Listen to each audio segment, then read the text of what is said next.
Portal de Convênios. Todas as notícias sobre convênios e outros acordos na administração pública. Olá, este é o podcast do Portal de Convênios, um resumo semanal das principais notícias do âmbito da administração pública para você se manter informado em poucos minutos. Congresso ainda tem 25 vetos do presidente Jair Bolsonaro pendentes de deliberação.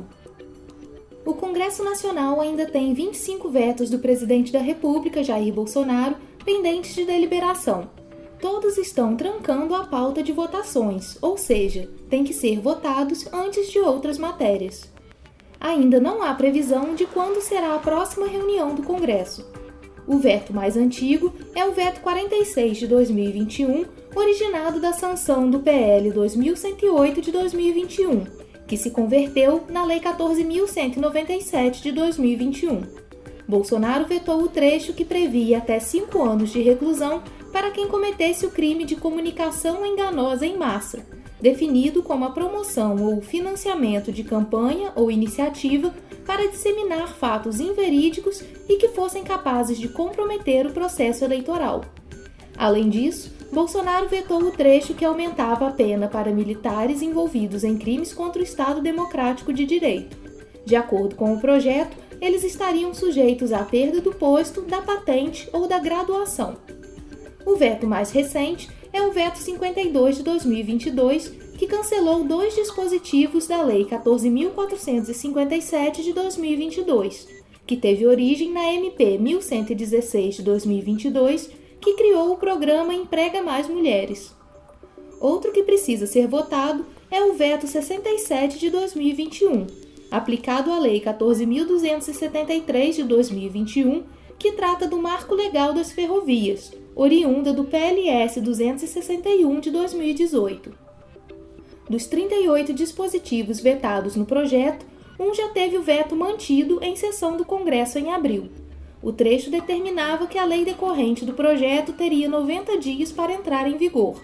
Com o veto mantido, a lei é considerada válida desde dezembro de 2021, quando foi sancionada. Entre os dispositivos vetados que ainda precisam ser analisados, está o que atribuía ao regulador ferroviário a destinação final de bens relacionados a trechos devolvidos ou desativados por concessionárias.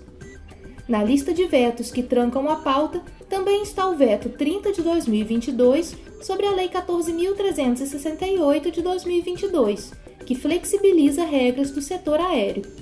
A polêmica está na cobrança pelo despacho de bagagens em voos. O presidente Jair Bolsonaro não concordou com a volta do despacho gratuito. Ele alegou que excluir a cobrança aumentaria os custos dos serviços aéreos e teria o efeito contrário ao desejado, ou seja, encareceria as passagens. O ponto vetado não fazia parte do texto da MP e foi acrescentado por emenda na Câmara dos Deputados. Desde 2017, as companhias aéreas são autorizadas a cobrar pelas malas despachadas. Na época, as empresas alegavam que a cobrança permitiria baratear as passagens. Também tranca a pauta do Congresso o veto total 31 de 2022 ao projeto que tratava da identidade profissional de radialista, a PLC 153 de 2017. O documento serviria como prova de identidade em todo o território nacional e seria emitido pelo sindicato da categoria. O motivo alegado para o veto integral foi que o esforço do governo federal para padronizar a identificação dos cidadãos seria prejudicado. Há ainda o veto 37 de 2022, parcial, à Lei 14.382 de 2022, que efetivou o Sistema Eletrônico dos Registros Públicos, o SERP, criado para modernizar e unificar sistemas de cartórios em todo o país e permitir registros e consultas pela internet. Foram vetados 11 itens, entre eles o que exigia uma cópia do contrato na íntegra, acompanhando o extrato no caso de negócios com bens imóveis. Também está pendente de votação o veto 33 de 2022, imposto à Lei 14.375 de 2022, que permitiu o abatimento de até 99% das dívidas de estudantes com o Fundo de Financiamento Estudantil, o FIES. Bolsonaro vetou o item que retirava da base de cálculo de impostos os descontos em dívidas concedidos no Programa Especial de Regularização Tributária. No site do portal Convênios, você confere a lista completa de vetos pendentes de deliberação. Acesse portalconvênios.com. Saiba como comprar imóveis da União com o uso de precatórios. A partir de agora, o cidadão pode usar precatórios, dívidas do governo com pessoas físicas e empresas, para comprar imóveis da União. O Ministério da Economia publicou em 7 de novembro no Diário Oficial da União a Portaria SPU/ME número 9650, que regulamenta a aquisição de imóveis públicos por meio de créditos reconhecidos definitivamente pela Justiça, como ocorre com os precatórios. O uso de precatórios para comprar imóveis vendidos pela União já estava previsto pela Emenda Constitucional 113 de 2021, promulgada ano passado, mas precisava de regulamentação para entrar em vigor. Até agora, o pagamento só poderia ser feito por meio de moeda corrente. Segundo a Secretaria de Coordenação e Governança do Patrimônio da União, a SPU, a União já recebeu a primeira oferta de precatório para a venda de imóveis. A proposta foi registrada na concorrência pública para vender um galpão do extinto Instituto Brasileiro do Café, no Espírito Santo. Sobre como funciona para comprar imóveis dessa forma, os editais de venda de imóveis a serem publicados pela SPU passarão a mencionar expressamente a possibilidade de uso de precatórios ou de outros tipos de créditos reconhecidos pela Justiça, próprios ou adquiridos por terceiros, para quitar as transações. O órgão esclarece ainda que a possibilidade também vale para os editais já publicados, mesmo que não façam a menção específica. Ao indicar a opção pela nova regra, a pessoa física ou empresa deverá apresentar, após convocação para pagamento, documentos que mostrem que os créditos ofertados são próprios ou adquiridos de terceiros, bem como sua certeza e liquidez. O prazo para a quitação do imóvel será de 30 dias a partir do recebimento da notificação, o mesmo intervalo em vigor para os pagamentos em moeda corrente. Após esse prazo, até 120 dias após a convocação, o vencedor ainda poderá quitar o valor devido, mas pagará a correção monetária pelo Índice Nacional de Preços ao Consumidor Amplo, IPCA, e juros de mora de 0,5% ao mês pró rata. Caso os créditos ofertados sejam indeferidos, parcialmente ou totalmente, por falta de documentação necessária, a proposta será desclassificada, podendo ser aplicadas outras penalidades previstas em edital. Nesse caso, a SPU notificará o adquirente para substituição total ou parcial dos créditos ou realização do pagamento por outra modalidade admitida, respeitados os prazos máximos estabelecidos em edital. As pessoas físicas e as empresas poderão consultar a relação dos imóveis da União disponíveis para venda no portal Vendas.gov. As concorrências públicas ocorrem diariamente. Especialista em direito tributário analisa julgamento do STF sobre o ICMS DIFAL. O julgamento do diferencial de alíquotas, o DIFAL, do ICMS, deve ocorrer entre 4 e 11 de novembro no Supremo Tribunal Federal, o STF, após o ministro Dias Toffoli liberar os processos. O que está em discussão, de fato, é a data de início das cobranças, se poderiam ser feitas desde o início de 2022 ou apenas a partir do ano que vem. A decisão pode ter forte impacto nas empresas varejistas do país. Em entrevista ao portal, André Félix Ricota de Oliveira, doutor e mestre em Direito Tributário pela PUC de São Paulo e sócio da Félix Ricota Advocacia, explica mais sobre o ICMS DIFAL, como é calculado, em quais transações é aplicado e analisa o julgamento do STF a respeito do assunto. Para começar, o que é o ICMS DIFAL? Bom, o ICMS é o imposto de competência dos estados. Então, do estado que sai a mercadoria, estado de origem, tem direito ao ICMS que incide sobre operações mercantis. O que começou a acontecer? Quando você vende para um outro estado, faz uma operação interestadual, o estado de origem ficava com ICMS. Com as operações de e-commerce, acabou se impactando o varejo de estados que não eram produtores.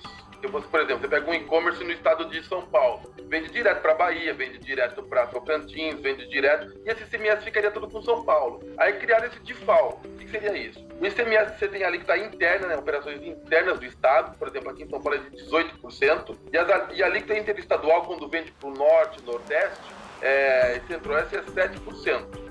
Então São Paulo fica com 7%, e essa diferença entre a alíquota interna e a interestadual vai para o estado de destino, para tentar e também fazer além dessa compensação, né, fiscal e financeira, também uma forma de não fazer uma concorrência desleal com o comércio local. O comércio local, ele vende o produto ao consumidor final, a alíquota cheia do ICMS. Vamos supor, a média dos estados é de 17%. Se eu compro de um outro estado, São Paulo, que vende, por exemplo, para a Bahia a 7%, a empresa de São Paulo vende direto, ela vai ter um preço melhor que o comércio local. Então também é uma forma de equiparar, fazer uma concorrência mais leal também, tem esse detalhe no DIFAL. Como se calcula esse imposto e em quais transações comerciais ele é aplicado? Primeiramente, quais transações ele é aplicado? Todas as operações interestaduais, onde ocorrerem operações mercantis, compra e venda de mercadoria. Então, aplica o DIFAL desde que o comprador da mercadoria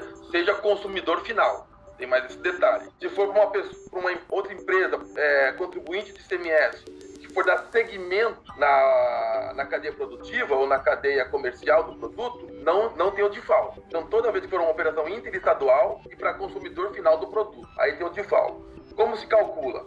Na operações interestaduais, eu falei que é uma alíquota diferenciada, é uma alíquota menor do que a alíquota interna do estado. Então fica, na interestadual, o ICMS é devido ao estado de origem, e por isso que chama DIFAL, é diferencial de alíquota, da alíquota interna do estado de destino com a interestadual. E esse diferencial de alíquota fica com o estado de destino. Assim que se calcula. O julgamento sobre o ICMS DIFAL, a Lei Complementar número 190 de 2022, discutirá se a cobrança começa neste ano ou apenas em 2023. A depender da data, qual pode ser o impacto no caixa das empresas do varejo e na arrecadação dos estados? No Brasil, infelizmente, impera muita insegurança jurídica, né? Eu entendo que não deveria haver dúvida quanto a isso, porque quando o STF declarou que o DIFAL somente poderia ser exigido através de lei complementar, teria que ter uma lei complementar antes, disciplinando o DIFAL, uma lei complementar de caráter nacional, disciplinando o DIFAL, ainda modulou os efeitos, ainda deu uma vantagem para os estados. O DIFAL que foi recolhido indevidamente, ou de forma inconstitucional, vocês não vão devolver. Porém, vocês têm que editar uma lei complementar até 2021. Então, o deadline, vamos dizer assim, seria dezembro de 2021.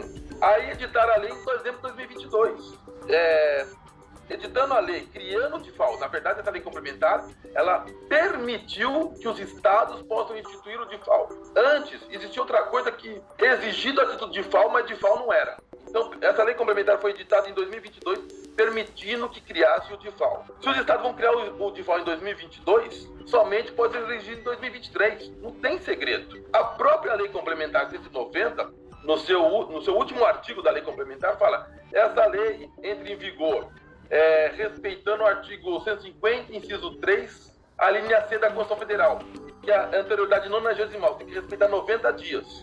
Ela entra em vigor em 90 dias. Só que a lei, no mínimo 90 dias. Só que o artigo 150, inciso 3, da linha C da Constituição Federal, ainda faz uma remissão que é obrigado a observar a linha B do mesmo artigo, que faz a anterioridade anual. O novo tributo instituído ou majorado, nesse caso é majoração, só pode ser cobrado no exercício seguinte, que seria 2023.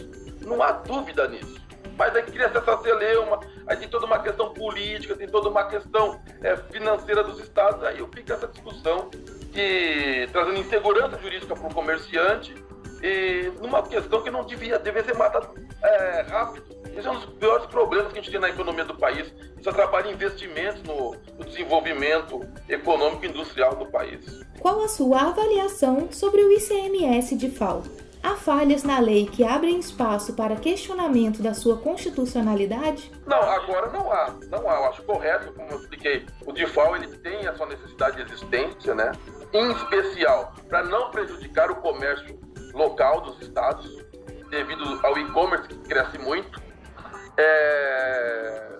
Porém, deve-se respeitar o ordenamento jurídico, deve ser respeitado as normas constitucionais de tributação, onde é claro, o tributo instituído ou majorado só pode ser cobrado no exercício seguinte. Só respeitar, não precisa inventar nada, respeita e segue o jogo.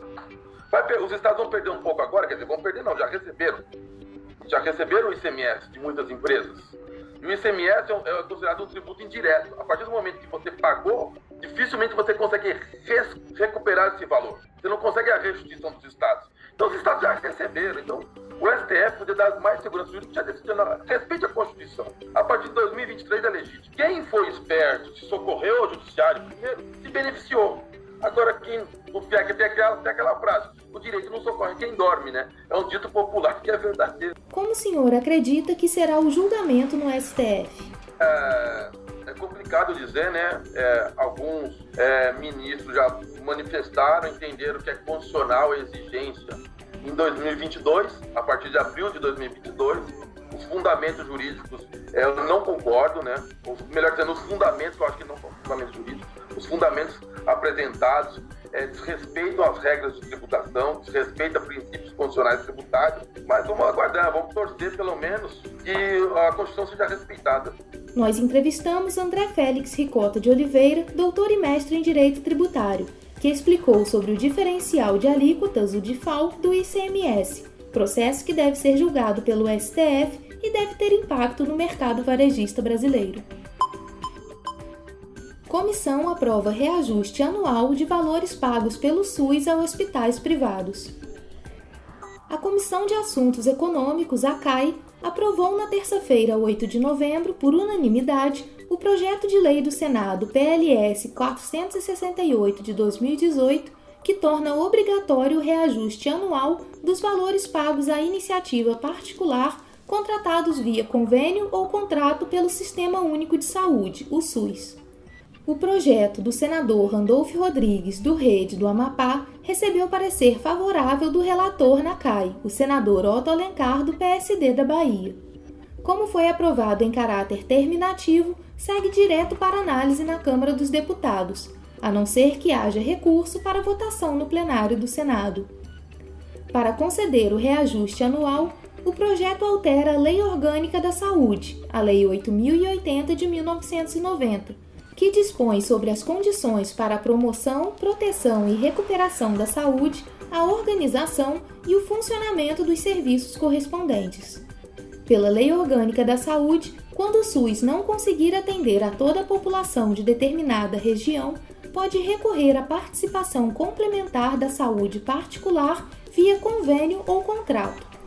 O projeto acrescenta dispositivo a essa lei para que os valores para a remuneração desses convênios com o SUS sejam revistos anualmente. Deverá ser assegurada ainda a cobertura dos custos e a qualidade dos procedimentos. Na justificação, Randolph argumenta que o Conselho Federal de Medicina tem reiteradamente criticado a falta de uma política de reajuste de preços da tabela SUS. Ele apresenta dados da entidade que revelam que mais de 1.500 procedimentos hospitalares incluídos nessa tabela estão defasados. O senador afirmou que, diante dessa grave situação, decorrente da inércia do Poder Executivo em atualizar periodicamente a tabela SUS, cabe propor medida legislativa para garantir a recomposição anual dos valores dos procedimentos, sendo isso o mínimo que se pode fazer para manter a regularidade da assistência à saúde da população. Otto Alencar também defendeu o reajuste frequente. Inclua-se aí todas as organizações sociais e também a Santa Casa de Misericórdia, que passam num momento crítico para o atendimento. É o sistema complementar que tem dado resolutividade muito grande dentro do Sistema Único de Saúde. Isso proporcionará uma melhor calibragem e equilíbrio econômico e financeiro de cada contrato firmado ou repasse devido. A consequência deverá ser a ampliação tanto da qualidade quanto da quantidade de serviços prestados à população brasileira. O senador Oriovisto Guimarães, do Podemos do Paraná, apoiou a proposta, mas lastimou que o projeto não fixe percentuais ou valores para a correção. Acredito que o Conselho Nacional de Saúde, por interferência de Ministério da Economia e outras coisas, vão acabar concedendo reajustes irrisórios, 0,5% ou coisa que o valha, que talvez atenue um mínimo problema, mas não vai resolver. O projeto é louvável, mas vou votar a favor, mas é incompleto. Ele dá uma sensação que vamos corrigir, mas na medida que não estabelece, não crava um valor, ele realmente pode se transformar em letra morta. Tem preferência nos convênios com o SUS as entidades filantrópicas e as sem fins lucrativos. Os critérios e valores para a remuneração de serviços e os parâmetros de cobertura assistencial são estabelecidos pela Direção Nacional do SUS, aprovados no Conselho Nacional de Saúde. Na fixação dos critérios, valores, formas de reajuste e de pagamento da remuneração, a Direção Nacional deverá fundamentar seu ato em demonstrativo econômico-financeiro. Os serviços contratados devem se submeter às normas técnicas e administrativas e aos princípios e diretrizes do SUS, mantido o equilíbrio econômico e financeiro do contrato. Aos proprietários, administradores e dirigentes de entidades ou serviços contratados é vedado exercer cargo de chefia ou função de confiança no SUS. Saiba o que pode levar para as provas do Enem e o que não pode. Estudantes de todo o país começam a fazer neste domingo, dia 13, o Exame Nacional do Ensino Médio, o Enem de 2022. O Enem será aplicado nos dias 13 e 20 de novembro para cerca de 3,4 milhões de estudantes em todo o país. No primeiro dia, os participantes farão as provas de linguagens, ciências humanas e redação. No segundo, matemática e ciências da natureza. Os locais de prova estão disponíveis no cartão de confirmação de inscrição na página do participante. Nas duas últimas edições do Enem, por causa da pandemia de Covid-19, o uso de máscara de proteção facial era obrigatório. Agora, o uso continua sendo permitido, mas deixa de ser obrigatório nos estados e municípios onde é liberado em locais fechados. Para participar da prova, é obrigatório levar um documento oficial de identificação com foto e caneta esferográfica de tinta preta fabricada em material transparente. É preciso estar atento ao que é permitido no local de prova para não correr o risco de ser eliminado do exame. A caneta esferográfica deverá ser de tinta preta, fabricada em material transparente, como dito, e é item obrigatório também para os candidatos do Enem Digital, já que a redação será feita em papel e não no computador, como o restante da prova. Nesta edição, serão aceitos os documentos digitais e-título, CNH digital e RG digital, desde que apresentados nos respectivos aplicativos oficiais. De acordo com o edital, para a identificação, os participantes devem apresentar documentos originais com foto. Entre as identificações aceitas estão a carteira de identidade, a Carteira Nacional de Habilitação, a CNH, o passaporte e a carteira de trabalho emitida após 27 de janeiro de 1997. É recomendado ainda que se leve o cartão de confirmação da inscrição. Nele está, entre outras informações, o local de prova. Embora não seja obrigatório, é recomendado que os participantes levem lanche, água e ou outras bebidas, com exceção de bebidas alcoólicas que não são permitidas e podem levar à eliminação do candidato. Caso necessitem comprovar que participaram do exame, os estudantes podem também, na página do participante, imprimir a declaração de comparecimento para cada dia de prova, informando o CPF e a senha. A declaração deve ser apresentada ao aplicador na porta da sala em cada um dos dias. Ela serve, por exemplo, para justificar a falta ao trabalho. Os celulares devem ser desligados, pois se o aparelho eletrônico, ainda que dentro do envelope porta-objetos, emitir qualquer tipo de som, como toque ou alarme, o participante será eliminado do exame. Os candidatos não podem portar durante o exame nenhum dispositivo eletrônico, como telefones celulares, smartphones, tablets, wearable tech, máquinas calculadoras, agendas eletrônicas e similares, gravadores, pendrive, MP3 e similares, alarmes, chaves com alarme ou qualquer outro componente eletrônico. São proibidos itens como óculos escuros e artigos de chapelaria, como boné, chapéu, viseira, gorro ou similares, caneta de material não transparente, lápis, lapiseira, borrachas, réguas, corretivos, livros, manuais, impressos e anotações. Protetor auricular e relógio de qualquer tipo também não são permitidos. Não se pode ter em mãos fones de ouvido e ou qualquer transmissor, gravador ou receptor de dados, imagens, vídeos e mensagens. Esses objetos, caso o estudante leve para o exame, devem ser colocados dentro do envelope porta-objetos fornecido pelo aplicador ao ingressar na sala de provas. A declaração de comparecimento também deve ser colocada dentro do envelope. O envelope deve ser lacrado e identificado desde o ingresso na sala de provas até a saída definitiva do local. Caso o participante descumpra essas regras, poderá ser eliminado do exame. O Exame Nacional do Ensino Médio seleciona estudantes para vagas do ensino superior público pelo Sistema de Seleção Unificado, SISU, para bolsas em instituições privadas pelo Programa Universidade para Todos, o ProUni, e serve de parâmetro para o Fundo de Financiamento Estudantil, o FIES. Os resultados do Enem também podem ser usados para ingressar em instituições de ensino portuguesas que têm convênio com o Instituto Nacional de Estudos e Pesquisas Educacionais Anísio Teixeira, o INEP.